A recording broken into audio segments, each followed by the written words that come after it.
Pare, Topar shotgun 12 gauge pump action Catma Arms Company, made in Turkey. Tignan natin.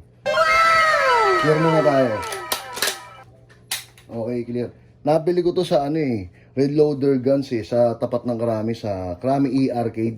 Ayun yung kasama niyan. Tsaka ito. Pero nagpalit na tayo ng mas magandang sling.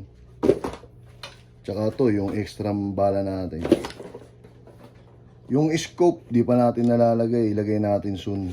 Ayusin pa yung railing sa gunsmith. Tapos eto, nilagay ko lang rin yan. Eto yan pinutol ko lang para pagkasa hindi tumatama. Tapos yung flashlight. Tsaka napipistolize to. Yan Ganda niya Pang-farm, pang home defense, pang firing. Tingnan natin trigger. Ganda. Okay na.